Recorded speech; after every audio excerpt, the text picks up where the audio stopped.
开！死瞎子！晦气！皇上，我们换个地方继续吧。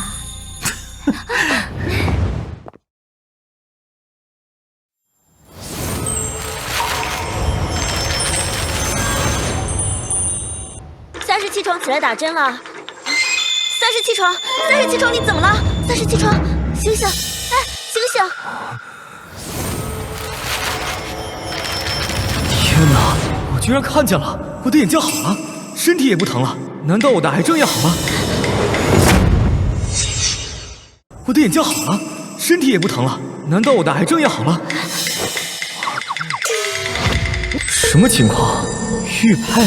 是我的祖传玉佩治好了我的绝症，还让我拥有了透视神眼。我有透视神眼的话，去赌石那岂不是赚翻了？小伙，你是来赌石的吧？随便看看，老板。一看就是个穷小子。这块石头里面有玉，唉，我的钱全给了前妻，现在全身上下1分钱都没有，该怎么弄到本钱，利用透视眼赌石捡漏呢？那些都是切剩下的，都是些废石，好货都在里面呢。一块石头切长了就能暴富。那些都是切剩下的，都是些废石，好货都在里面呢。一块石头切长了就能暴富。老板，我没钱，我就想看看，研究研究。没钱研究个屁！那块石头就是废石，你研究一辈子也研究不出来。那块石头你拿走，赶紧走啊！别耽误我做生意。谢谢老板，有玉没玉你说了可不算，我的透视神眼说了才算。老板，你们这儿能切原石吗？你说这个？对，小兄弟，你手上这一块明显是被切过了，而且这种石头就是一块废石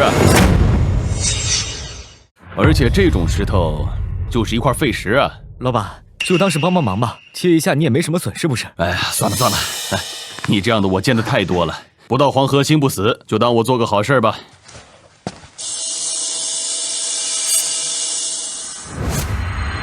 真的处理了，还是糯种，虽然小是小了一点儿，但卖个8万块钱不成问题。太好了，看来我是真的有了透视神眼，只要再去挑选一些石头，很快就能赚够30万。小兄弟啊，你还真是捡漏了。这样吧，小兄弟，我们打个商量，你把这块玉卖给我，也不让你吃亏，就按市场价8万块钱收，怎么样？行，谢谢老板。哎，来，用一块被嫌弃的废料赚了8万块钱，支付宝到账8万元。谢谢老板。你怎么又来了？不是说没钱吗？我有钱，我刚去银行贷了款，我相信今天肯定能开出帝王绿。贷款估计贷了不少钱吧？嘿，这可是只大发呀！今天给我发财了！嘿嘿，一看小兄弟就是有魄力的人。来，快请进。既然要赌帝王绿的话，选这块石头就行，块大，成色又好，绝对能切出帝王绿。不过这个价格嘛，这人还真把我当冤大头啊！这块石头里边什么都没有，竟然是稀有的紫翡，差不多值100万。就这块吧。那块石头多少人挑过都没人要，跟废石也差不多。这个小子还真是人傻钱多。哟，这不是被老婆赶出家门的废物赘婿江辰吗？居然跑到这里来赌石了。你是谁啊？你是谁啊？你不认识我，总该认识王少吧？他带着你前妻出来玩的时候，可没少提起你这个绿毛龟。少在我面前提这对狗男女！没什么事的话，请你让开，别耽误我赌石。啊，你还会赌石呢？那敢不敢跟我赌一把？这样吧，我看你身上没钱，我也不欺负你。我们各自选出一块石料，看谁切的玉值钱。要是我赢了，你就给我跪下来磕3个响头，说自己是窝囊废。那如果是我赢了呢？要是你赢了，你开的玉石我以双倍价格购买。双倍价格？如果挑那块价值100万的紫翡，我就能赚200万。好，我跟你赌。哎，等等，容我提醒你一句啊，赌石可是要先买石料的。你身上的钱够吗？我们这里的石头一块8万。我们这里的石头一块8万。8万，这可是我全部的身家了。不过开出来紫翡至少可以卖到100万，稳赚不赔。哎呀，区8万，你就跟大出血一样。果然啊，穷鬼就是穷鬼。8万就8万，结账。支付宝到账8万元。来，2位选士。整个店里最贵的石料已经在我手里了，随便你怎么选，我都是稳赢。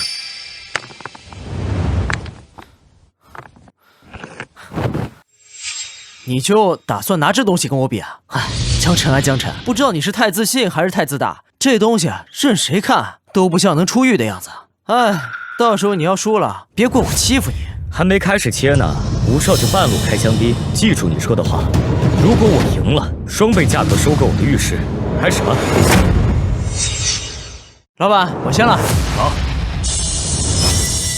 飘花带绿，可惜裂纹不少。恭喜吴少，第一次就开出了兵种，虽然有点烈，但市场价值30万呢，大涨！听到了吧，江辰，我倒要看看你能开出个什么东西来。小兄弟，要不你再换一块？凭我经验来看，这块石头的皮质很差，很难开出玉啊。能不能开出玉，切了就知道。切10吧。哎，以我的透视神眼，绝对不会出错。双倍的价格收购，这次一定赚大发。这是紫色冰冻翡翠啊！哎呦，竟然真的有人能开出这么稀有的翡翠，极品紫翡，价值100万呢！这不可能！哎，这不可能！你个废物，怎么可能有这么好的运气？一定是你们欺骗我！吴少，您这话说的有点不对了吧？我们保匪阁一向公平公正，刚刚这小伙在选石头的时候，你也在场，你现在这样是想赖账？我们又没有白纸黑字签合同，我凭什么给他这200万？再说了，他就是个废物，我赖账又能拿我怎样？我看是谁敢在我保匪阁里赖账！我看是谁敢在我保匪阁里赖账！苏总，不过他，你胆子不小，玉石圈的规矩，愿赌服输，你是输不起，还是你们吴家不想在玉石圈里混了？苏总，这话说的，我怎么可能输不起？不就是200万吗？拿去。200万可以马上给我爸做手术了，交钱去。这位苏小姐，今天多谢你了，不然我真拿着吴国汤没办法。不用客气，实不相瞒，我看你对赌石很有研究，能否请你吃个饭，算是交个朋友？抱歉，苏总，我还有急事，需要先去趟医院，下次我请你。去查查那个人的背景，我还从来没见过眼光这么毒的赌石高手。是。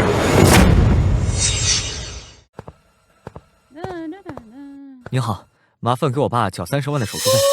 哦，好。哎呦，郑成，你有钱不上交，眼里还有我这个丈母娘吗？对得起我女儿吗？哼！能！哎呦，你怎么不问问你女儿对我做了什么？她可曾对得起我？他怎么在这里？江辰，你不是已经瞎了吗？怎么可能又好了？我是瞎了，我要不是瞎了，怎么会和你这种忘恩负义、当着老公面出轨的贱人结婚？你们还不知道吧？这个女人，她老公为了她把眼角膜都捐了。你们还不知道吧？这个女人，她老公为了她把眼角膜都捐了。她背着她老公跟别人有了孩子。男的真惨，真的假的？不止啊！她还骗自己的老公签了净身出户的离婚协议呢，真不要脸，真不要脸！怎么会有这样的女人啊？江辰，我出轨还不是因为你穷，我追求自己的幸福有什么错呀？哎呦，女儿，这个女人是谁啊？你怎么来了？我今天来是想请你帮个忙，保匪阁正好缺一个首席建议师，你今天表现的不错，五爷钦点了你，年薪1000万，每块石头可以抽1成。这位是前妻。前妻啊！刚才我还听说某人忘恩负义还出轨，怎么现在谈感情了？江大师脾气好，不跟你们计较。你们这种给别人提鞋都不配的东西，还好意思自己说良苦用心。换作是我呀，这耳光早打到你们嘴了。谁呀？啊！这个大呼小叫的是你吧？我王上的女人你也敢惹？哼！王少您来了，就是他们。哟，这不江辰吗？你都已经被净身出户了，陈琳现在是我的女人，少在这给我大呼小叫的啊！江辰现在是我们保匪阁的人，而且是五爷钦点的。我劝你最好说话注意点。你是什么东西？你是什么东西啊？你不过是保匪阁的一条看门狗，你在这叫什么呀？不想在香城混了是吧？那我呢？你他……江晨是我的朋友，敢对我的朋友出手，我看你们王家是不想在香城混了。哟，苏小姐，您是保匪阁的掌门人，怎么会跟这个废物在一块儿？闭嘴！王少少，向江晨道歉，否则你们王家滚出香城。对不起啊，你等着啊，你等着。对不起，等着啊！王少，等等我呀！苏小姐，今天谢谢你了。不用谢我什么，我可是有任务才来找你的。任务？不用谢我什么，我可是有任务才来找你的。任务？今天老街有一场选食大会，东家特地让我请你过去长长眼。行，你帮了我这么多，苏总的面子还是要给的。你爸的手术费我已经帮你交过了，还请了护工，不用担心。行，我一定会去的。走吧。五爷，这是江晨，这是五爷。我还有事，就先走了。好，你自己多注意。好，我知道了。五爷，你就是江晨啊，果然是一表人才。你们两个一会儿帮他一起。坐吧。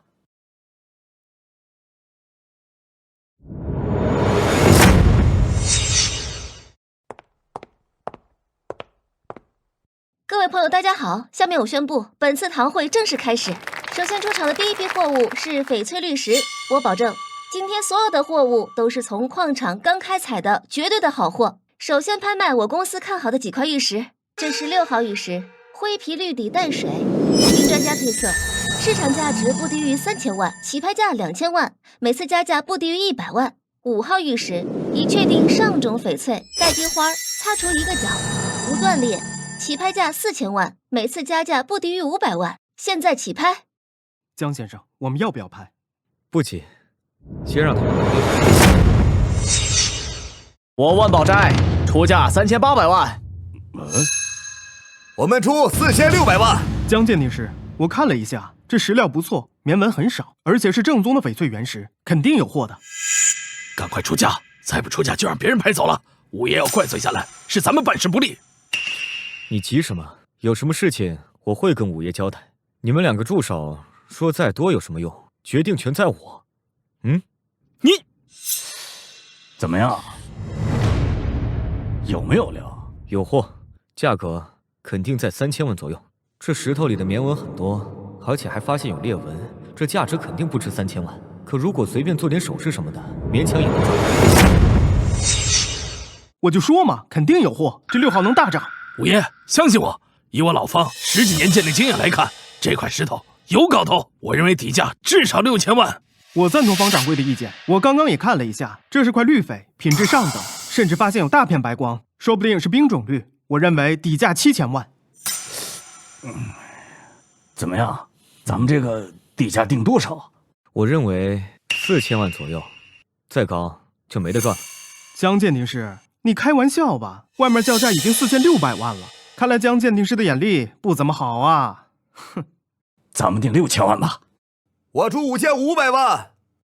这个价格应该也不会亏，你一个鉴定师出错就算了，总不能那么多鉴定师都不如江晨一个人的眼力。5500万一次，还有出价的吗5600万，我出5800万。不行，我不能再等了，保匪阁6000万。6000万一次，6000万2次。五爷是不相信我。成交。恭喜保匪阁以6000万的价格竞得6号原石，是否需要切割？切。五爷，你怎么会出6000万呢？这不应该啊！怎么说？你不知道吗？今天上面的大东家私下跟我说，让我过来暖暖场，底价就是5000万。你看我一出5000万就停了，我猜啊，这块石头连5000万都不值，说不好要血亏啊！哎呀，出现裂纹了！怎么会出现裂纹呢？这下保匪阁可亏大了，6000万的原石，少说亏1000万。行了，别继续切了，这有了裂纹就已经垮了。这江晨看来还真有几把刷子，等下恐怕要让小江多费心了。我们保匪阁选料就你来决定了，别人谁也不许说啊！不管是亏是赢，你说了算。3000万，多谢五爷我出价4000万，5000万。恭喜这位先生，下面一件宝物起拍价300万。我出价4200万，我出价小江4600万。这其中难道就没有上等的货色吗？我保匪阁空手而归，不好吧？都是一般的货色，这估计恐怕是庄家拿来热场子的，好戏还在后头呢。这么说，你已经选中了一块了？几号？4号原石里竟然泛出了如此清透的紫光和绿光，这种只有帝王绿和紫罗兰才会出现的东西，这可是双彩啊！在市场上简直是无价之宝。几号？4号。那4号，这4号石料看着不大不小，一看就是心疼的料子。你说你怎么选这一块呢？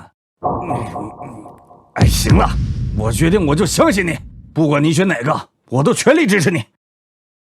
谢谢五爷。现在开始起拍4号原石，4号原石老蜡皮略厚，出自新坑。不过经过我们鉴定师勘察，出绿的概率是100%，而且透明度不错。起拍价3500万，每次加价不得低于500万。我万宝宅出价4500万，我出5000万。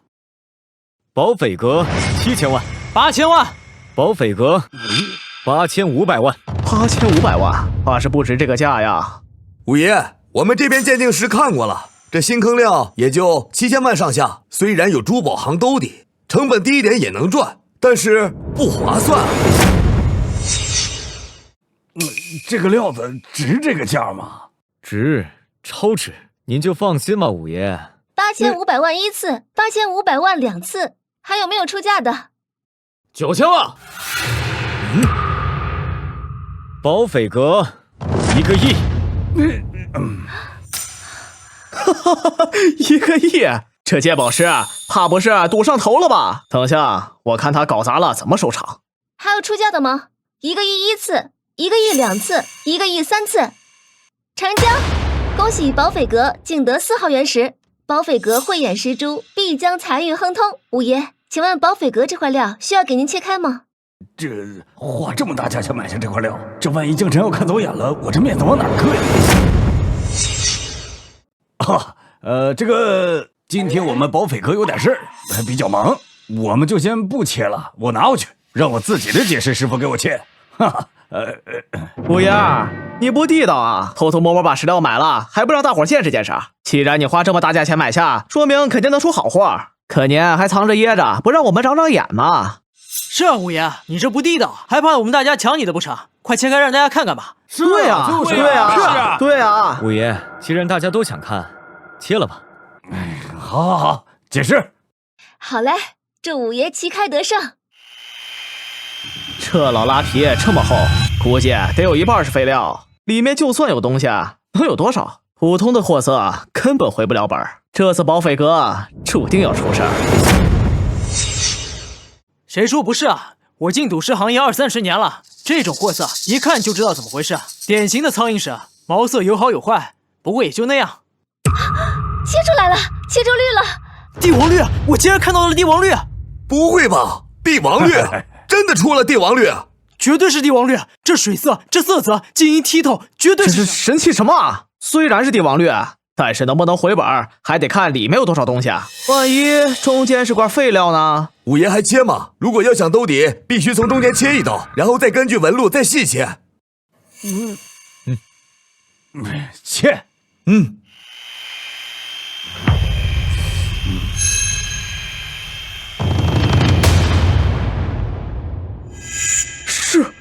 是紫罗兰！天哪，我没看错吧？没想到有一天我老刘能亲手切割出紫罗兰。不可能，这绝对不可能！极品紫罗兰，水色这么足，这该多少钱啊？发了，绝对发了！好事都让保匪阁占尽了，而且这帝王绿和紫罗兰块头这么大，少说也得值4个亿以上。如果操作的好，说不定更多，1亿换4亿，简直比抢钱还快啊！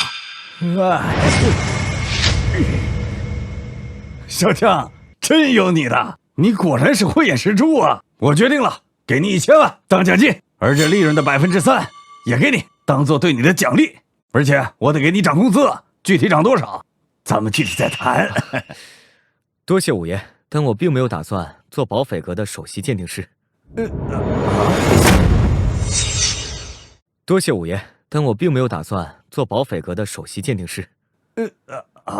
给别人打工哪有自己做生意划算？我既然拥有了透视神眼，还愁挣不到钱？你这是什么意思啊？五爷不要误会，我没有别的意思，我只是不太喜欢被束缚。我可以当保斐阁的名誉顾问，到时候你们有事可以直接来找我。既然是这样，那我不勉强你。人各有志嘛，你以后想开公司的话，我绝对大力支持你。谢谢五爷。客气了，像你这样的人才，到哪儿你都有一席之地。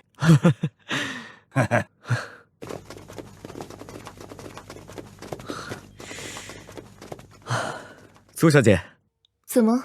我刚刚好像错过了什么？听说你刚刚赌出了双彩，要不我做你女朋友怎么样？或者你入赘苏家，我苏家肯定把你捧在心上，不像某些人有眼不识金玉。苏小姐，谢谢你的欣赏。我江辰只是个小人物，不敢高攀，更不敢耽误苏小姐。往后苏小姐还是别开这种玩笑了。你想多了，我是真的喜欢你，当然我更尊重你的意愿。希望以后多多合作。我呀，正打算和几个发小一起开公司呢，以后一定有合作的机会的。请。兄弟啊，你真跟陈琳结束了？骗你们干嘛？今天叫你们出来，就是跟你们说一个事儿。我准备开个珠宝公司，现在缺人，不知道你们愿不愿意跟我一起干？珠宝公司？你咋想起来干这行了？哥几个身上的钱也不够啊。是啊，我有钱。你哪来钱？你不净身出户了你？我们还说你别流落街头了，寻思救济救济你。今天我去赌石，赢了这个数2万，2000万。什么？2000万？江哥，你发财了呀？就是。到今天我才觉得，给别人打工还不如给自己打工。咱们都10几年兄弟了，你们就说干不干吧？成，干就干了。愿意。我也愿意。干了。来。江哥，我已经委托好人去注册公司了，店面材料也已经报上去了。新兰街这块全是卖古玩玉石的，我就找人盘了个这边的铺子。可以啊，宋文，八面玲珑啊。哪里，都是现去现卖，很多东西不懂，特意去网上查资料。行，咱们2个去店面看看。走。就是这家铺子，这铺子之前也是个古玩店，店老板经营不下去才转让的。这铺子比别的铺子都要便宜，不过店面有些简陋。酒香不怕巷子深，以后咱们主要经营的是古玩和玉器类的货，稳妥一些才好做。我再给你转些钱，你找人尽快装修一下，咱们也好尽快开业。还没试过我这透视神眼能不能看透古董，要是能的话，以后估计也能在这方面捡捡漏。先找个古董店试试。我们走吧。两位看点什么？我这儿可是老字号，可都是真品。我的透视神瞳果然可以看透古董，这金光强弱应该就代表着古董的价值高低。老板，这个怎么卖的？清朝的小玩意儿，不值几个钱。你要喜欢，10万带走。喜欢这个？品相不错。还真是。这个呀，可是我的镇店之宝，我可是花了大价钱收购过来的，经过专业鉴定师鉴定过的，绝对的真品。你要是真喜欢，3000万一口价。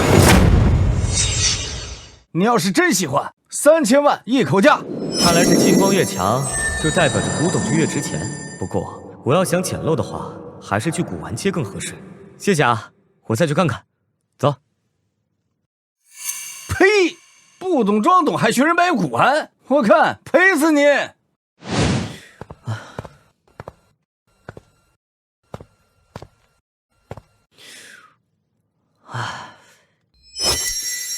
看这个玉观音金光的亮度，估计有个40-50万。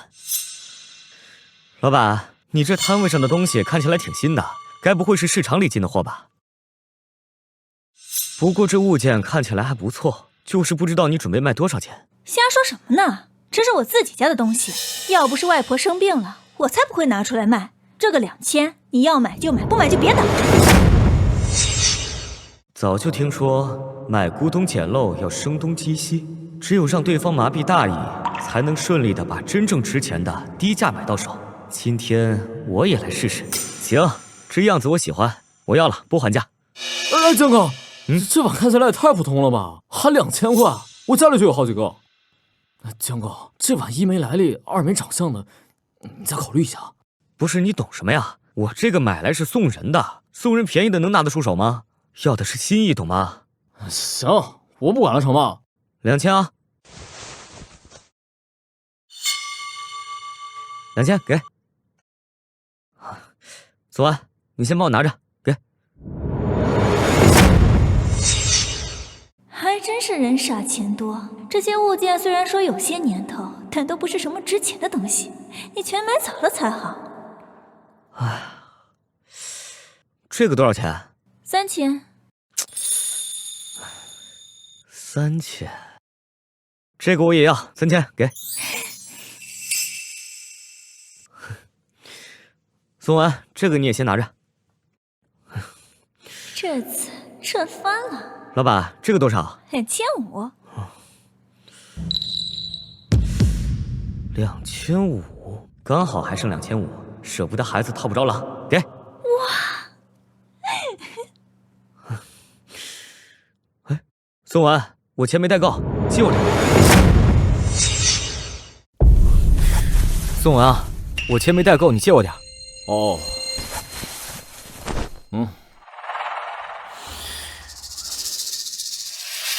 这个玉坠不错啊，男戴观音，女戴佛，好像还是镀金的。这个适合你啊，宋文。土老帽，镶金说成镀金。我不要，看太丑了。这里面的玉竟然还是极品羊脂玉。你不要我要，多少钱？这可是鼎鼎有名的金镶玉，我家祖传的，光凭上面的黄金也值不少钱。我自己还戴了一段时间来着，原本没打算卖的。你要的话，就给2万吧。这件宝贝少说值40-50万，看来他自己都不知道。美女，我们都买这么多东西了，你不给便宜点？你当这是菜市场买菜呢？这可是古董，明白吗？2万不还价。那我都不要了，把钱还给我。银货两清，概不退换，你懂不懂规矩啊？行吧，给。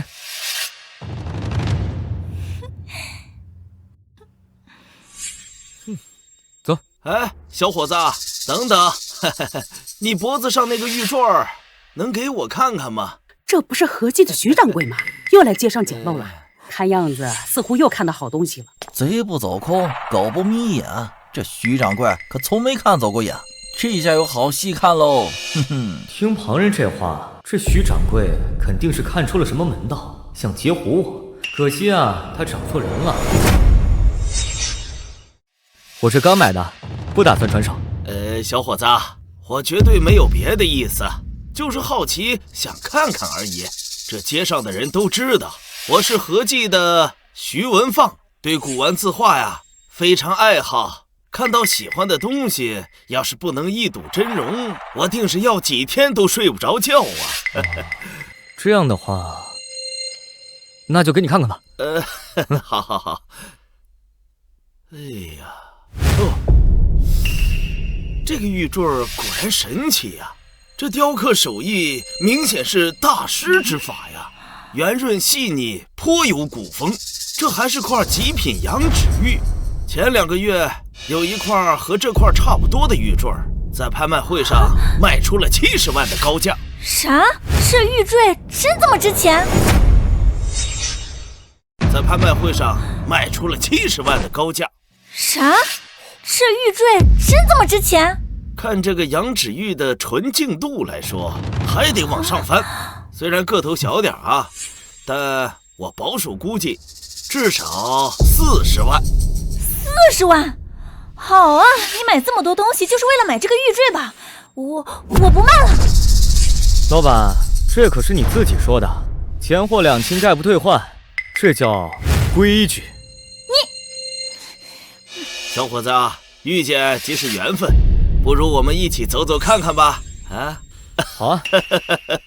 哎，江哥，原来你刚才是在演戏啊，我竟然没看出来。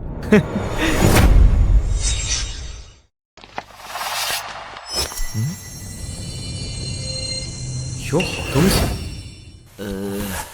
这砚台不错，只可惜磕了一个角。小江好眼力，这砚台我挺喜欢，要不你把它让给我算了。徐掌柜，我那个书房里啊，正好缺一个砚台。那好吧，既然如此，我就不多爱了。您先帮我拿一下。哎，好。这个盒子能看看吗？这个盒子放在书房应该正合适。多少钱？这可是唐代的红木首饰盒，6万块。什么？一个破首饰盒你卖6万？老板，你坑人吧？红木虽然值钱，但也要看它做成什么。一个首饰盒你卖6万，你怎么不去抢啊你？我现在涨价了，8万块。啥？又变成8万了？江兄弟，你有没有搞错啊？买个这回去，这东西拿回去卖都不好卖，还是别花冤枉钱了。现在10万块，爱买不买？各位，我们还有2分钟收摊，大家请尽快挑选，过时不候。大家请尽快挑选，过时不候。你疯了吧？哪有你这样卖东西的？行了，一口价6万块钱，能卖呢我就收下。行，就当交你这个朋友了，你拿走吧。各位，我们准备收摊了，该付钱的付钱。支付宝到账6万元。江兄弟，你这也太吃亏了吧？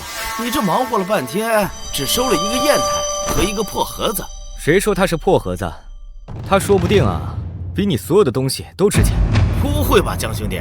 这盒子我也看了，虽说是古物，但这类东西价值有限呀。是吗？哎，江兄弟，你干什么呀？没必要，你就算听了我说的话生气，也没必要把它毁了呀。这2、3万好歹也值啊。我只是想还原它本来的面目，我要的不是这个破盒子，而是它里边的东西。里边的东西？这里面怎么还有夹层啊？这什么东西啊？这块玉挺不错呀，上面还有古文，写的什么唐代？这竟然是唐代的一个印章啊！小江啊，前几年有一个唐代不知名人士的印章，卖价3万块钱，也就是点小钱。如果它是唐伯虎的印章呢？啊！来，我看。哎呀，这真的是唐伯虎啊！这怎么可能啊？这雕刻手法很有唐代的风格，这玉质氧化的程度不止几百年，但是具体这年份，仅凭肉眼无法完全确定。不过有60%的可能是唐伯虎的。小江，如果不出意外，你发了呀？你是如何知道这里面有夹层的？我只是侥幸而已，只是掂了掂它的分量，手感有些不对。哎呀，你这心啊，还挺细的呀。徐掌柜，您认为这个能值多少钱？我估摸着不低于5000万，不过要看买家的重视程度，不好估价呀。就这么一会儿功夫就赚了5000万，这古玩这么赚钱啊？这个行业就是这样，饿的饿死，撑的撑死，本事越大，赚钱越多。江兄弟一看就是吃这碗饭的。江兄弟，2天后在南城区有个古玩集会，有没有兴趣一起去看看呀？2天后在南城区有一个古玩集会，有没有兴趣一起去看看呀？南城啊，一定去！我想多见识古玩市场，我跟你一块去。好，那儿我非常熟悉，到时候带你捡大漏。好。江兄弟，你这个印章出吗？要是打算出的话，可以托给我合记当铺，绝对能卖个高价呀。徐掌柜，我这个呀，打算摆在店里当个门面。那好吧，我还有事儿，那我就先走了啊。哦，江哥，我看徐掌柜贼精贼精的，他今天几次三番想要占你便宜，你真要答应跟他一起？他今天几次三番想要占你便宜，你真要答应跟他一起？当然不会，捡漏这种东西，还是自己去才能安心。你说的对。哟，回来了，回来了。你们知道我们今天赚了多少钱吗？不是淘古董去了吗？怎么赚上钱了？这不是江哥说咱们店里得有个镇店之宝吗？今天我们淘的这个宝，市场估价5000万，这么多啊！跟着我，不能让你们赔本不是？咱们再招几个店员，店就可以正式开业了。到时候比这个挣得多。真的，江哥，跟着你，我们真是赚大发了。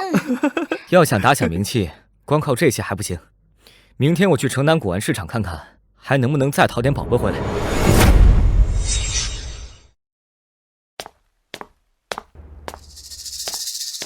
今天就看看这南城区有没有什么好东西。看着金光的亮度，那枚古钱差不多值10万左右。老板，有康熙通宝没有？有的，这边还有一些顺治通宝，你看看要不要？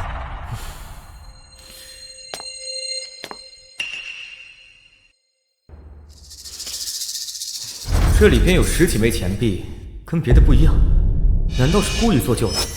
做得这么真，这老头80%有问题，把假的和真的混在了一起，故意让人看不出。果然是掺假了。就要这些吧。小钱1枚500，纪念币1枚15000，一共23000。23000，我要了。支付宝到账23000元，付过去了。小兄弟留步。龙爷，您可是咱们古玩一行的泰山北斗，亲自来古玩街捡漏，我们可就糟糕了。哎，都是大家抬举我哪是什么泰山北斗啊！若是论鉴宝实力啊，这位小兄弟的能力啊，恐怕都要胜过我一筹了。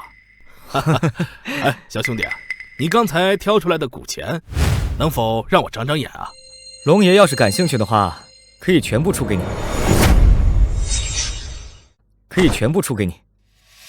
好。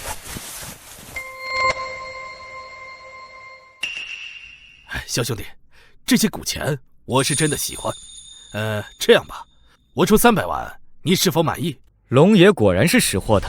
300万，我就这样被人捡了漏啊！支付宝到账300万。小兄弟啊，我在古玩界多少还是有点话语权的。以后啊，你有什么需要，可以直接联系我。龙爷啊，您叫我江晨就行。我的古玩店马上要开张了，你有时间一定来看看。别的不说，绝对保真。小兄弟啊，你的眼光我信得过的。那这样，小兄弟你再逛逛，我呀先回去把这些宝贝收藏起来。好。新店马上要开业了，再看看有没有啥好东西。这么强烈的金光，这幅画的价值起码在5000万以上，必须拿下。老板，这幅落霞孤鹜图倒是仿得不错，不知是出自哪位大师之手？是祖上流传下来的，听说是先祖所作，算不得什么。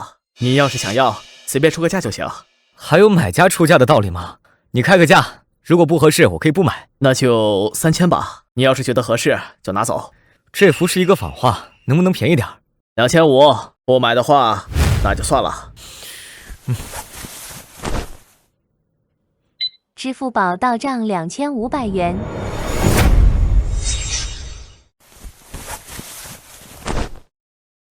兄弟，我这里还有祖上流传下来的砚台、毛笔之类的文房四宝，还有我老爷的一些字画，你要不要？其他的我不要了。请问这幅画是出自哪个朝代人士？曾祖徐光启乃是明朝文渊阁大学士，对唐伯虎的书画非常痴迷，经常模仿他的作品。这幅画算是他比较喜欢的，所以流传了下来。徐光启，您是徐光启的后人？竟然是徐光启的画，难怪这么强烈的金光。5000万怕是保底的价格，拍卖的话只会更高。原来如此，那你们祖上还有别的作品可以卖吗？祖上流传下来的作品很少，只有一副字帖还要保存。不过那是祖训，不能卖。那好吧。这个是我的名片，如果你们祖上还有可以卖的东西，可以随时找我。哎。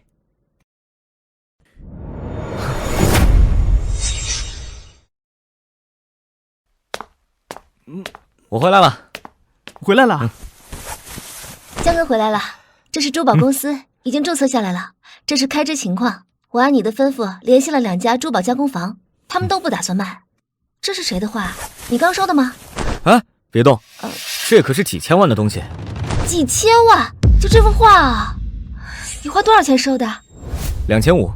2500？假的吧？几千万的东西只花2500，那个人怕不是个傻子吧？这个也是被我碰上了，那个老板不太懂古玩，刚好被我捡了个漏。那也是你有本事。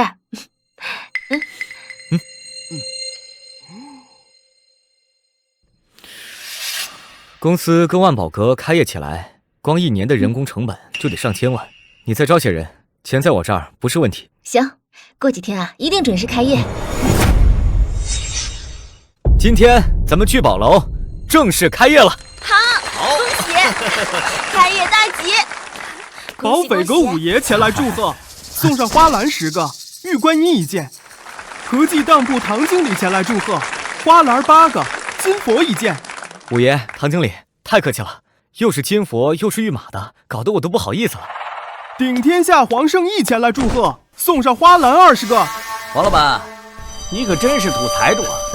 直接送钱，这是要把我俩打下去啊！哎，我这人脑子笨，不知道送什么东西，直接送现金来了，还望几位别埋怨我不懂人情世故。大哥，您太客气了，您能来就是最大的面子。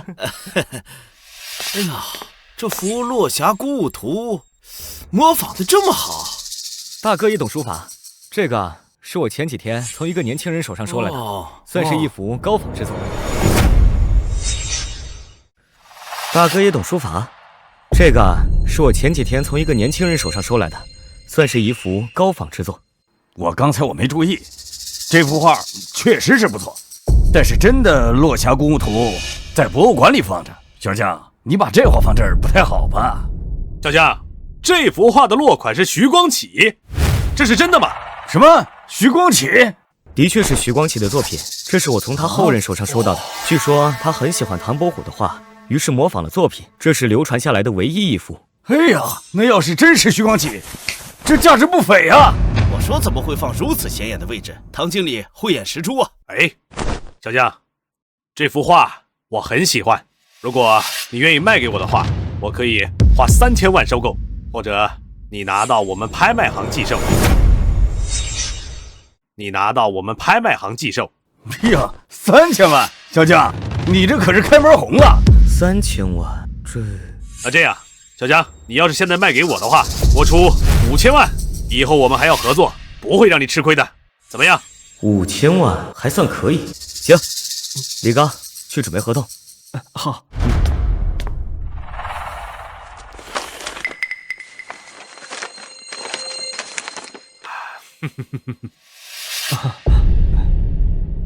来，给您。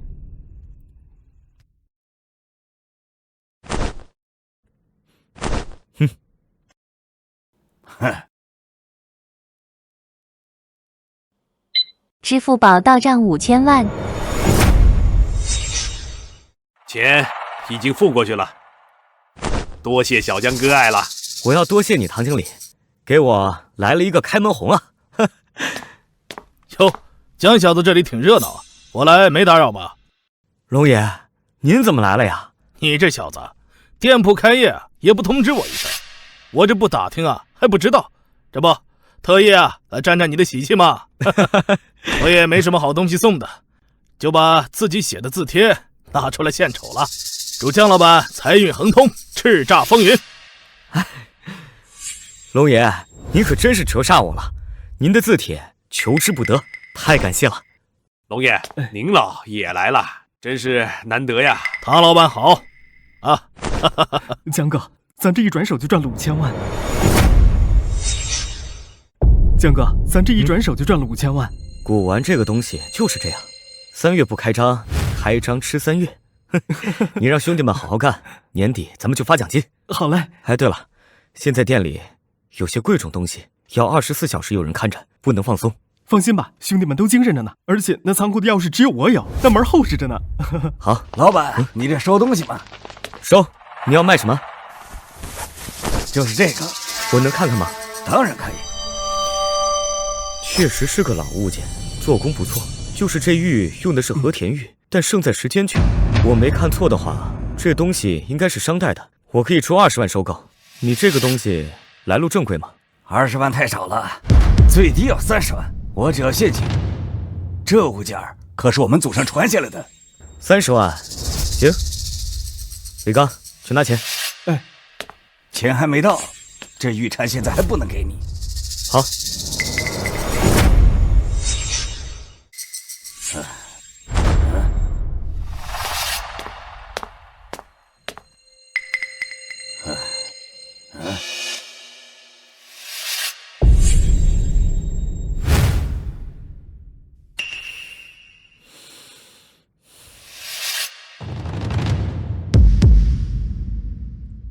哎，等等，这个玉不是刚才那块。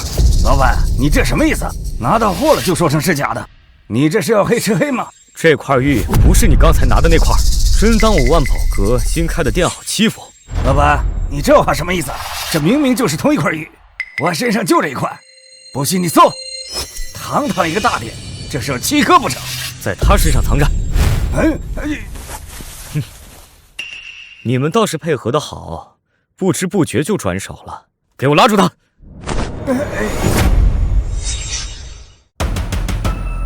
如何？骗子！在我面前耍这些把戏，你们还嫩了点儿。你们通过这些手段坑过不少人了吧？哼，我们认栽了，货你拿着，钱总不能再拿回去吧？你想的未免太好了。李刚，报警。哦，好。走。我天，这就带走了，终于被抓了！抓得好，抓得好啊，骗子！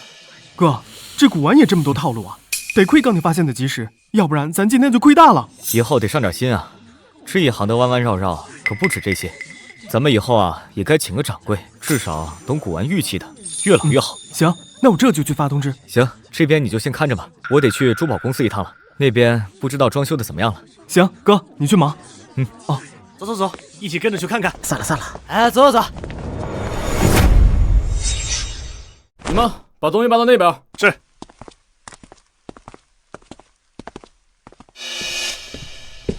邱大老板，你可算回来了，这天可是把我愁死了。实在不好意思，万宝阁那边新店开业，实在离不开人。这边怎么样了？不太好。我按照你说的，跟那家珠宝加工坊联系了，他们都拒绝了。并且说不会跟任何人合作。不应该啊，那家工厂我爷爷曾跟他们合作过，这些年他们都没什么发展，应该正需要钱的时候，怎么会拒绝？没事，我亲自去看一看。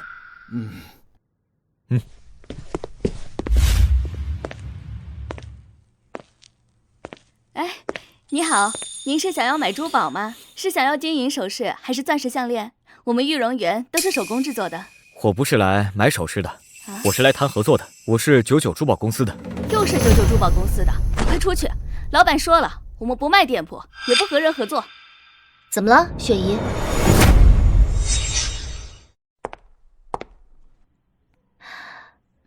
我们不卖店铺，也不和人合作。怎么了，雪姨？小姐，你来了，又是那个99珠宝公司的，说来谈合作，或者是收购的。这位先生，我上次不是说了吗？我们玉容园珠宝不会卖的，也不会与人合作。是吗？那我们先不谈合作，我先买点东西。我想看看这条项链。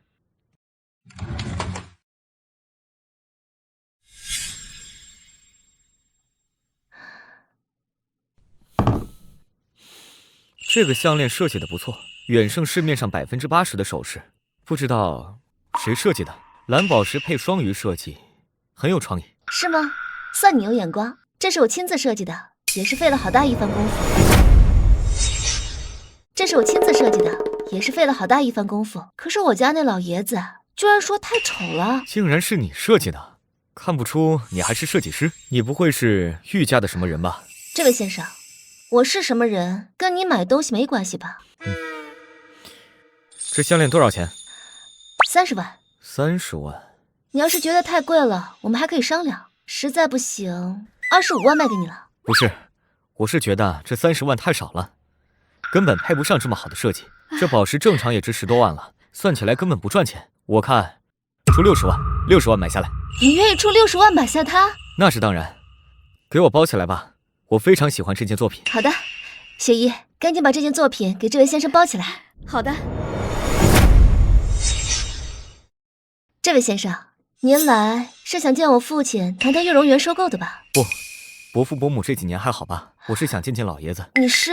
我是江家的后人，我爷爷和你爷爷曾经是拜把子的兄弟，如果我没猜错的话，我们应该是表兄妹关系。你是江表哥，你稍等一下，我这就去叫我爸爸妈妈。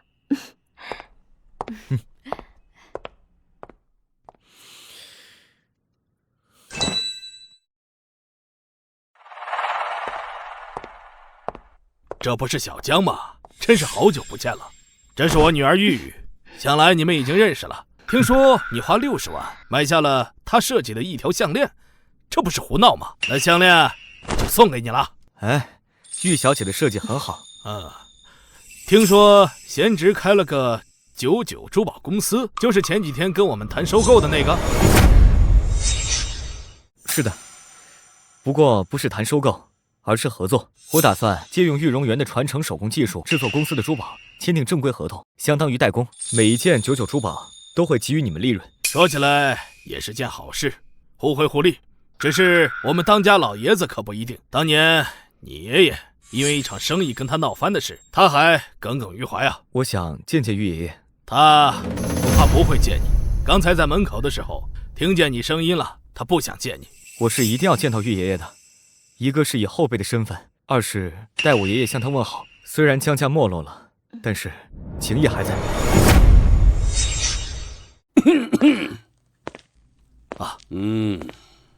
爸，您怎么出来了？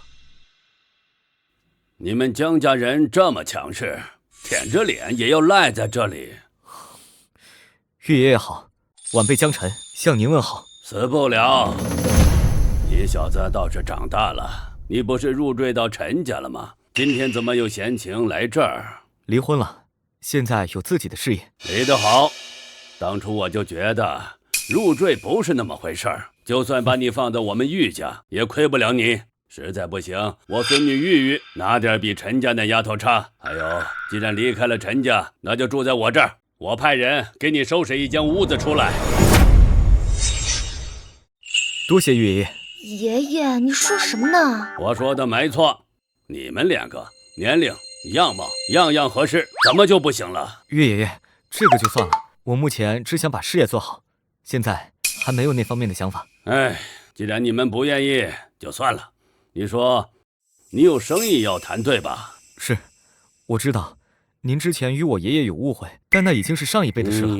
我相信我有这个能力，带领玉家更上一层楼。好，我与你爷爷怎么说也是结拜兄弟，我信得过你，但你要答应我，不能把玉家当棋子。玉爷爷，您多虑了，玉家和我江家关系匪浅，我怎么会把他当做棋子？行，那我就让玉玉跟着你，在你公司设计部工作。她学的是珠宝设计专业，也传承了我玉家的一些技术，缺乏实践，如今也该放出去了。那真是再好不过了。我很喜欢玉玉的设计，如果能请她来当我们公司的设计师，那真是锦上添花。看在你这么诚恳的份上，我就勉强同意了吧。行，那就这么说定了。好。老板，那个玉石展销会明天开始，你别忘了时间啊。好，我知道了。明天玉石展销会，你有没有兴趣一起去啊？不行，明天我已经和朋友约好了，就不去了。我对珠宝设计还有些理解，对剑石是一窍不通，去了也没有什么用。玉爷爷，我就先走了。这个是我公司地址，你随时来看。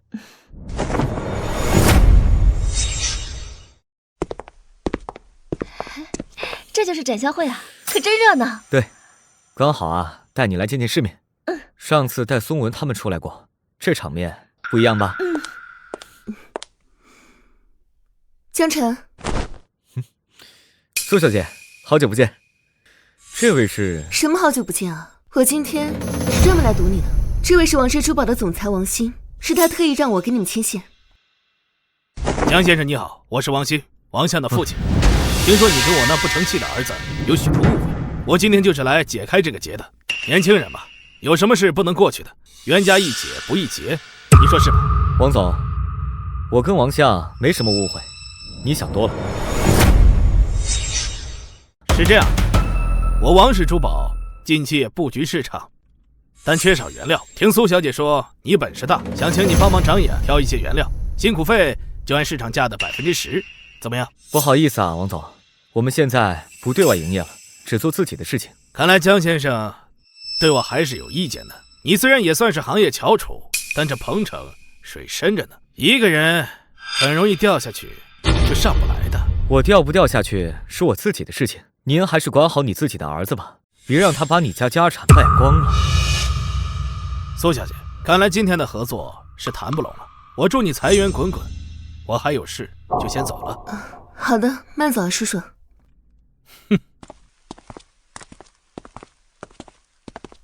不好意思啊，江城，我没想到你们之间误会这么大，是我考虑不周了。没事的，苏小姐，不知者无罪嘛。江晨，做得不错。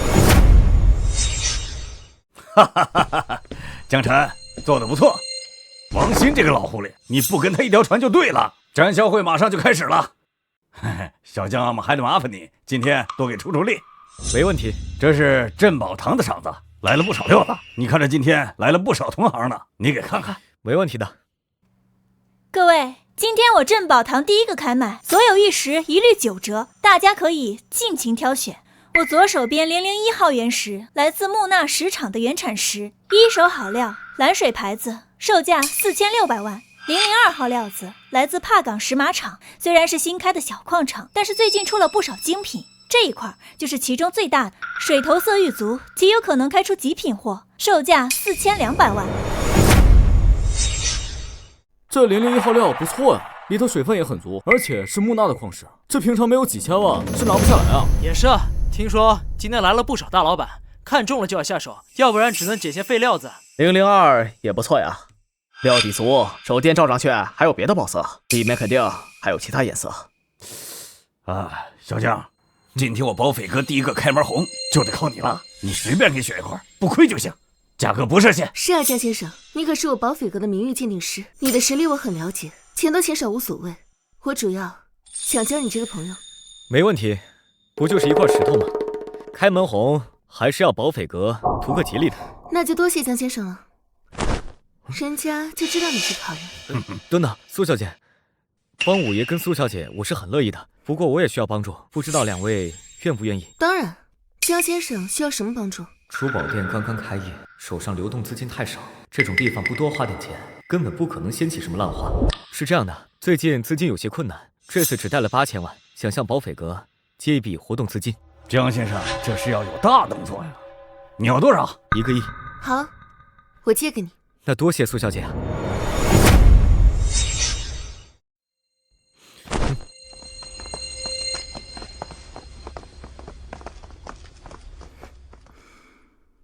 不知江先生看中了哪块原石？3号不错，2号也不错，但是我只要最好的。当然，我理解。那我们就要2号原石。告诉你们老板，002号我们要了。好的，请稍等。老板，002号石头，这位小姐要了。你好，小姐，听说你要买下2号原石，这是好眼力啊！2号原石可是正宗的蓝水牌子，价格是4200万。不用说了，直接签合同吧。我要现场解释，看一看今天到底是不是开门红。哎，好嘞。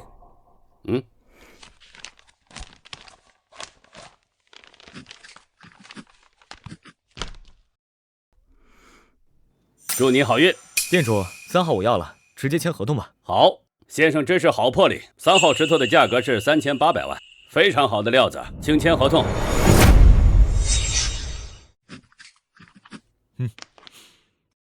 各位，现在有2位顾客已经买下了2号和3号料子，大家有想法的请抓紧了。啊，2号料和3号料已经被人拍下了，这可是几千万啊！难道真的有人不怕死啊？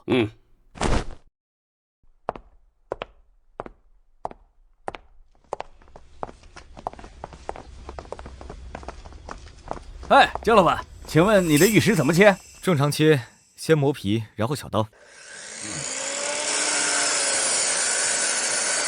怎么样，出货了没有？这有些悬啊！这才第1刀，只切了1/5，先看看里面什么情况，然后再开刀看下一刀切法。3号原石，小掌出绿，上等绿色，有金丝。2号原石，小掌，同样上等绿，水头较好，没有爆色。没想到第1刀就涨了，一个爆色，一个没爆，这玉质还不错呢。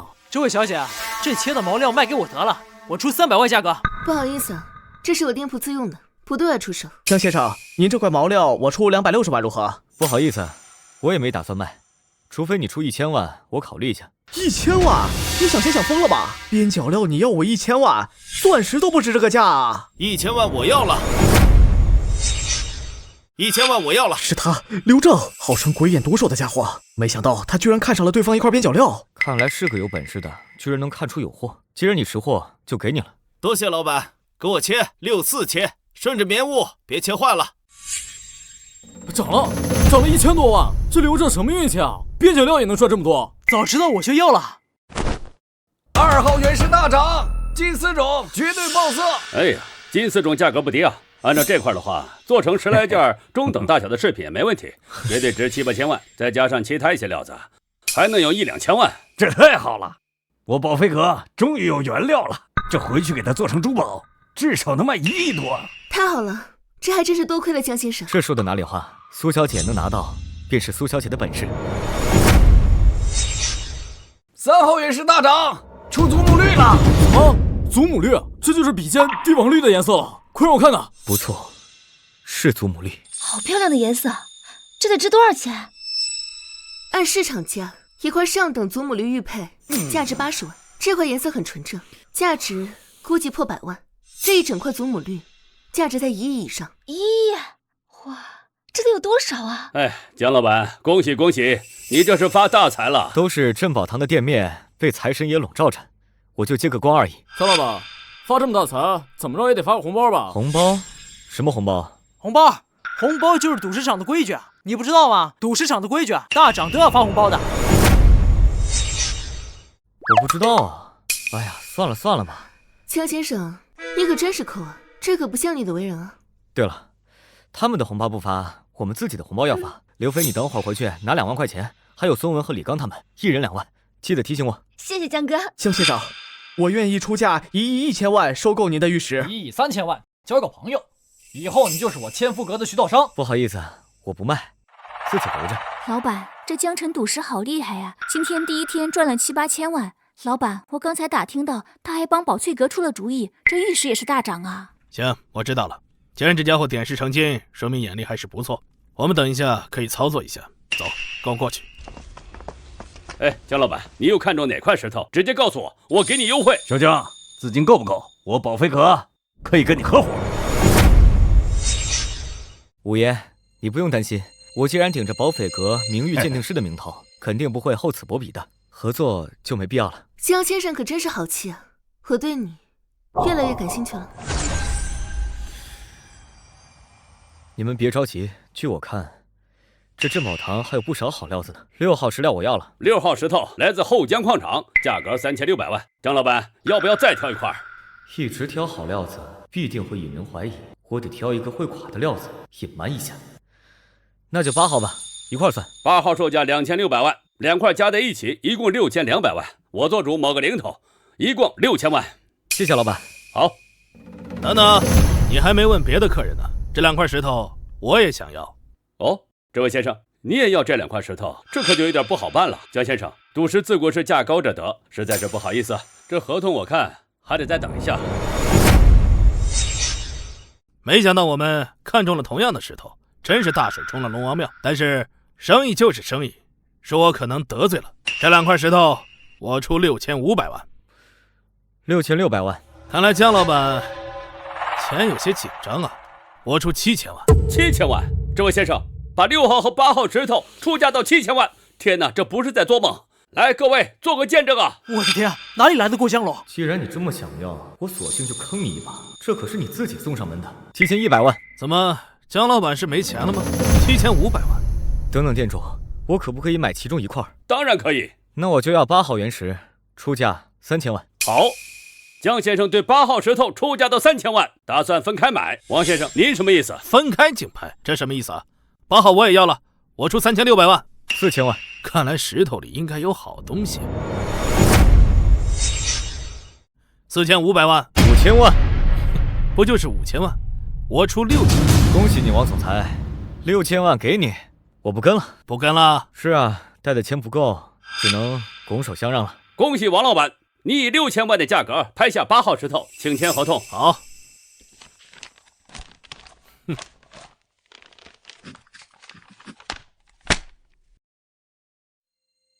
两位，这还有一块6号原石，哎，你们看，5000万。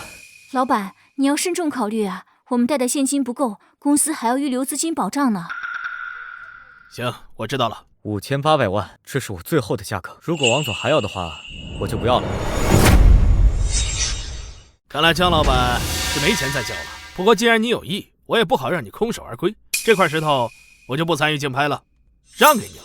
这怎么好意思啊？要不然你一起要了得了。赌石这行风险太大，我刚想起来，有些鲁莽了。哼，店主，这块石头我就不参与竞拍了，转给这位先生。好吧，姜先生，咱们签合同吧。好吧。这个姓王的真的是太可恶了，这明显是摆着抬价格嘛。这样一搞，又多花了多少钱啊？这得挣多久啊？没想到这王鑫如此阴险，枉费我们之前帮他这么多忙。希望姜先生不要怨我们。切好点啊，切好了有赏。对，好。8号料子大垮，里面都是废料，肉质粗糙不堪。江晨，你看我！我倒要看看你能切出什么好东西。6号原石出货了，黑石种。什么？这怎么可能？哎呦，是吗？大涨，黑金相接，果然不错，多谢你了，老兄，一下让我赚了这么多。江晨，没想到你还有这一手，害我们白为你担心了。对不住了，苏小姐，把这些送去珠宝店吧。这估计也没什么好料子了，走吧。我感觉也是。那我们一会儿去顶天下店铺看看吧。黄大哥店铺，我们去看看。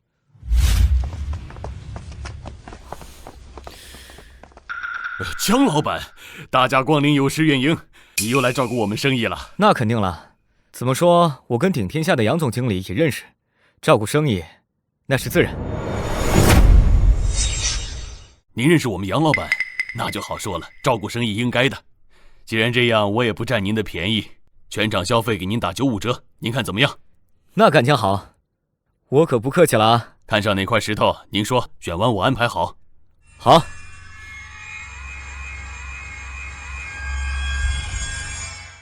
这块31号，那块和那块48号和52号。这块石头750万，这块石头780万，这块一共2150万，打完折2000万，你看怎么样？好。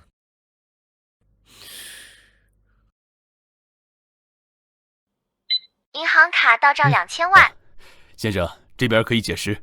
不过您选的这些石头都有些生，不知道有什么依据呀？没什么依据，只是看着比较顺眼。一会儿还要挑一个会垮的，不然就太显眼了。哦，这边请。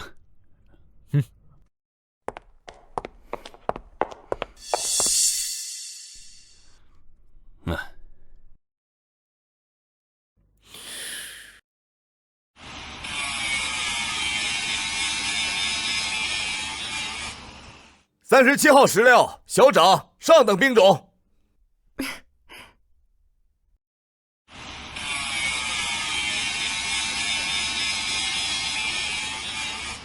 48号石料，小长，中品兵种。嚯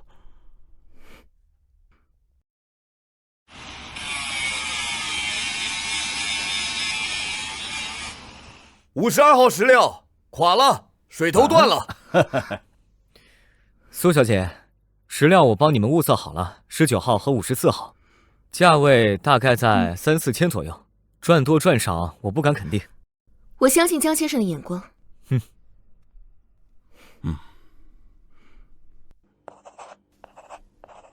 哎呀，我来晚了呀，江兄弟，苏小姐，心情不错呀，看来是发财了呀。杨总经理，好久不见，都是小打小闹，您怎么来了？嗨，我随便来转转，老板说让我自家店铺看一下，没想到是你大驾光临，真是好兄弟啊。总经理，你知道江老板在咱们厂子挣多少钱吗？1个亿呀！1个亿，兄弟，你这眼光一如既往的好啊！哎，对了，我有件事想请你帮忙，这不是知道你的鉴宝能力吗？我最近老丈人要过寿，我想送他一件古董，就是那种比较有新意的，有特殊意义的。特殊意义？不知道老人家是喜欢瓷器、玉石还是茶具？都不是。老爷子喜欢修道，喜欢一些道家之物。道家之物，这可不好整啊！哎，要是好办，我就不找你了。这不是看中你的能力吗？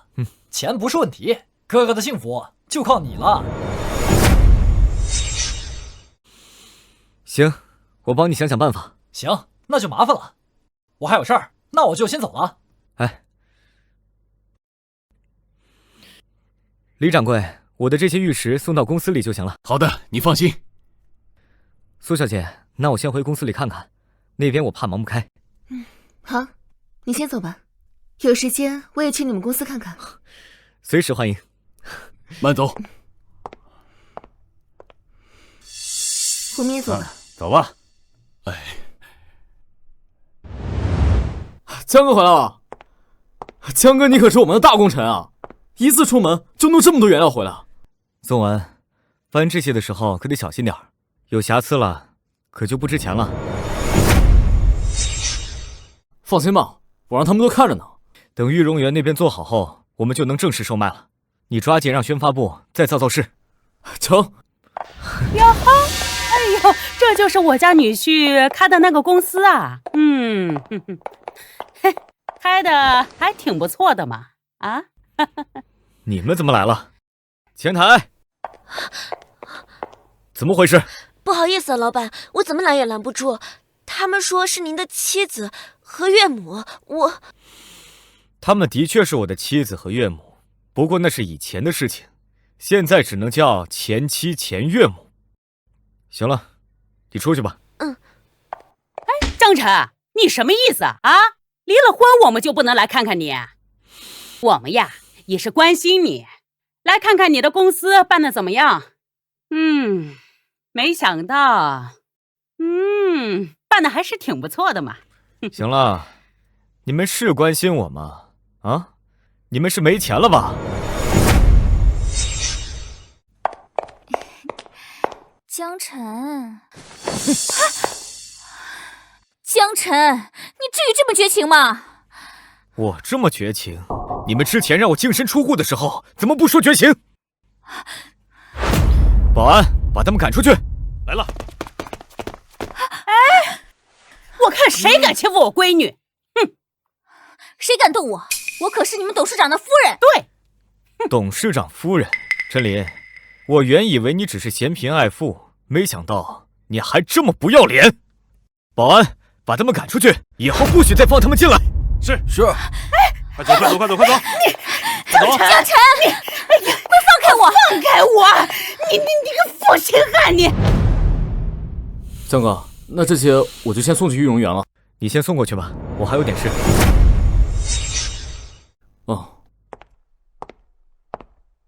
之前虽然答应了帮杨飞云看礼物，可是道家的东西可没那么好找啊。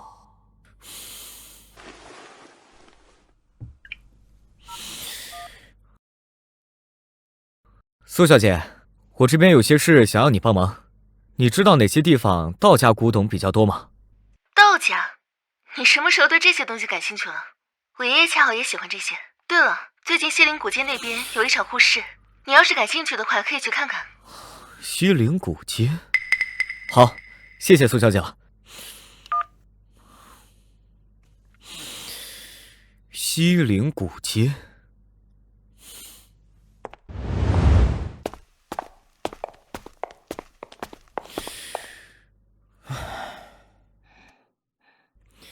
走，看看今天能不能捡到漏。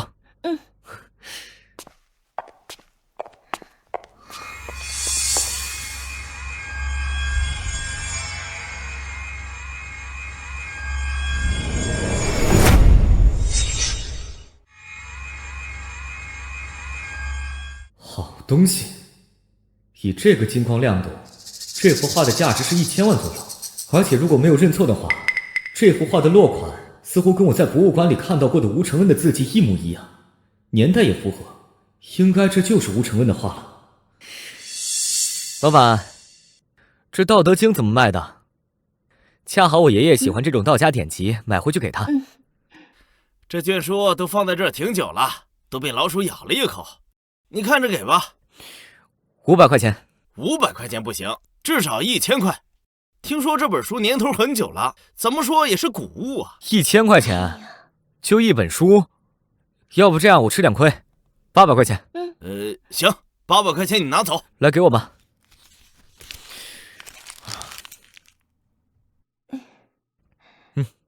你点一下啊。这画我能看一下吗？可以，当然可以。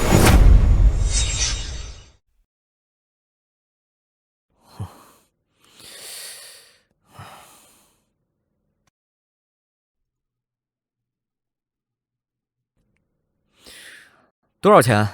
这个3万。3万，贵呀！老板，你这也太不厚道了。这画的是18层地狱啊！你挂屋里也不吉利，对吧？你买回去落灰，便宜点吧。那什么，这幅画是我花3万块钱收的，确实是老物件，你总不能让我亏钱卖吧？老板，你应该巴不得找个接盘的吧？你到底要不要？估摸着也就我收集这些稀奇古怪的玩意儿了。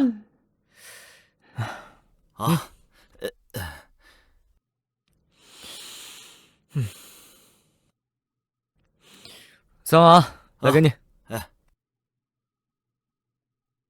小伙子，你这画让我看看好吗？小伙子，你这画让我看看好吗？这刚收起来。是这样的，我是一家私人博物馆的馆长，专门搜集一些宗教文献和文化产品。我看你这幅画，年代气息，很久远，很感兴趣。你放心，不会弄坏的。给他看看吧。哇，这幅画的画工真不错，道韵十足，劝导向善，很有收藏价值。小兄弟，不知你这画花了多少钱买的？你问这个做什么？是这样，我花50万买下，你转给我如何？我实在很喜欢，想把它放在我的博物馆内。开什么玩笑？50万你就想买我价值1000万的东西，想什么呢？不好意思，这幅画我不卖。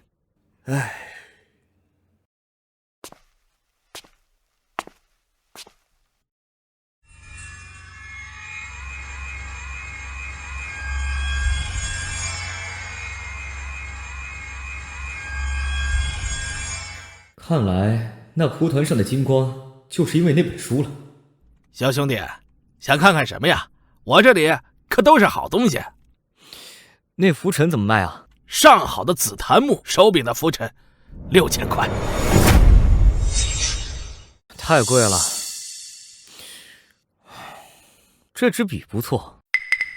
好，先生好眼光啊。说起来，这支毛笔是以前我爷爷画符所用，这都画了几十年，还光亮如新，我就清洗了一下，拿出来卖。如果你要真看上，就给你3000块拿走，毕竟这可是祖传的东西。好，我要了。啊，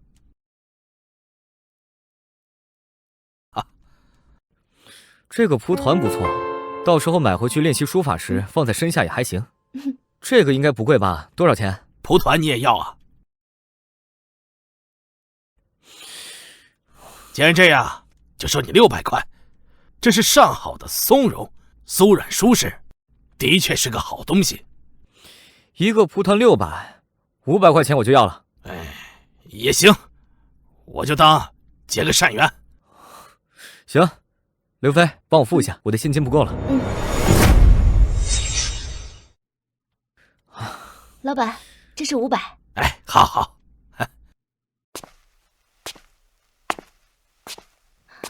老板，你买个笔也就算了，还买了一个蒲团，是要出家当和尚吗？看事不能只看表面。你老板，我什么时候吃过亏？把你包里的剪刀给我。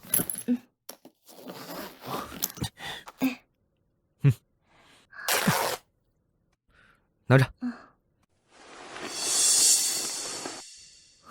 啊，这里面竟然有本书！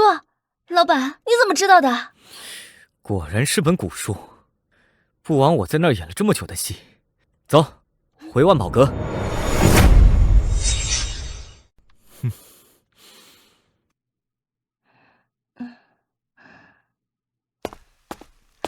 江老弟，你急匆匆喊我过来，不是想让我把这个18层地狱图送给老丈人吧？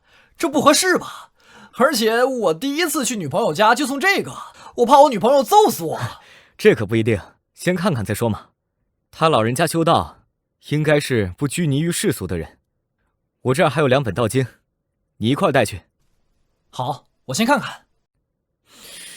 我看这幅画意境很到位，似乎是为道家高人所画，就是不知道作者是谁呀？我没猜错的话，应该是吴承恩。吴承恩？不应该啊，吴承恩不是写小说的吗？这个你就不懂了。早年间，他穷困潦倒，靠给别人抄书为生。《西游记》的插画就是他画的，画得不错。而且我对照过笔记，应该是他本人。你看这署名处，虽然只有一个吴字，间距应该是3个字的名字。如果你不信的话，可以找专家鉴定一下。这好像还真是他的署名。江老弟，这如果是真的话，你可是发现了一件国宝啊！只是拿这幅画送礼，是不是稍微有点麻烦呢？杨总经理，这你就不懂了。你拿着这个画去跟老丈人表心意，你就说如果对他女儿不好，你就下18层地狱。我不相信他不高兴。江兄弟，你可真是个天才啊！哎，这样，这幅画我要了，还有2本道经，你看多少钱合适？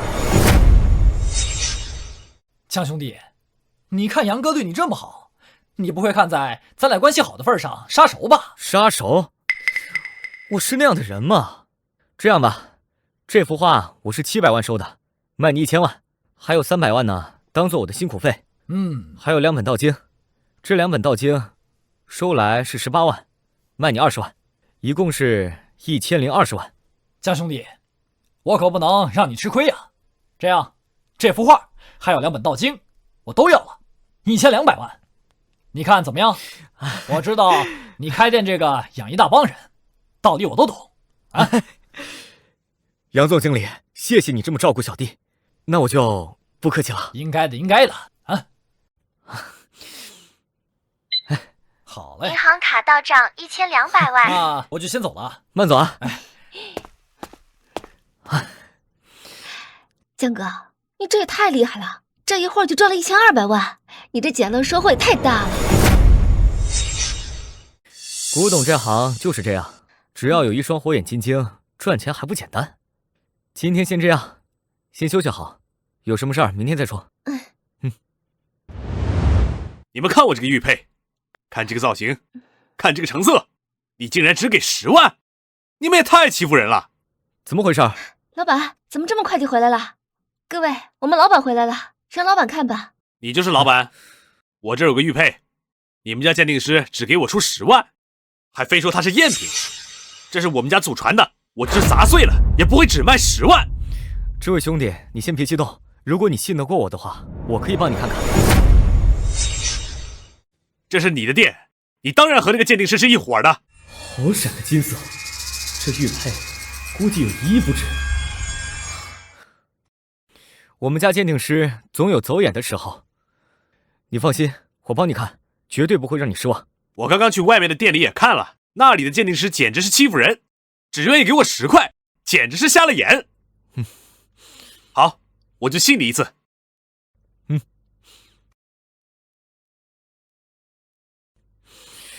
如果你也就出价几十万的话，那我就直接把它砸了。实不相瞒，我妈现在就在医院里躺着，急需手术费。要不是这样，我也不会把它拿来卖。没想到这里的店铺都这么欺负人。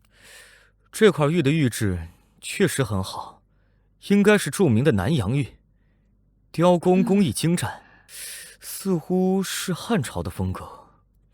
不过，我不敢确定，这是不是刘邦的玉佩？刘邦的？刘邦竟然是刘邦的玉佩，这是真的吗？肯定是真的。老板什么时候看走眼过？天哪，想不到我有生之年还能看到刘邦的玉佩。确实是刘邦的玉佩，我就是刘邦的后人，千真万确。你能出多少钱？我愿意出价1000万。如果你能提供它是刘邦玉佩的证据，这个价格翻倍。这是我们家的族谱，你看吧，这本族谱是后期缝合过的，因为太久了，越到后面越新。哎呦，刘邦这说的还挺像回事儿，谁知道是不是真的呀？不好说。还有这块布，这块布就是包裹玉佩的，是一起的，已经放了好多年了。金丝绸缎，皇家珍品，果然是刘邦的后人，来源有据，传承有序，真品，绝对是真品。我出价2500万，你愿意卖给我吗？2500万，2500万，对啊，涨好多钱呀！好，2500万我卖给你了。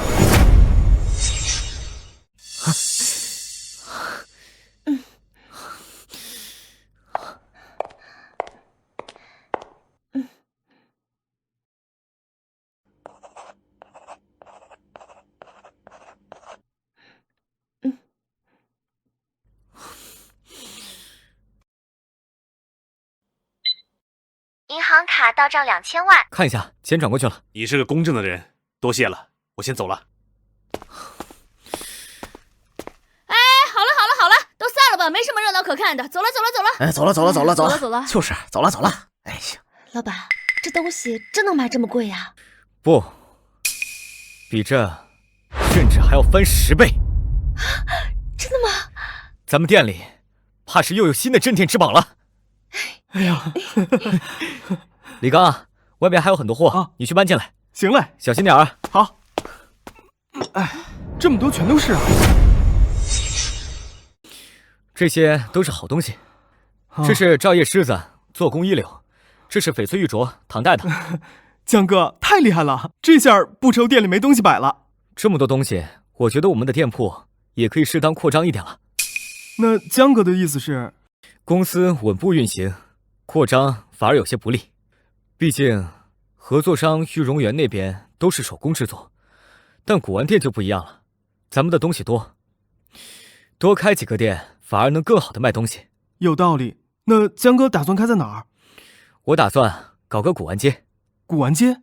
现在我手上的钱也不少，开一个古玩街也能吸引更多的人来鉴宝。到时候你再找些记者来给咱宣传宣传。好嘞。进去说。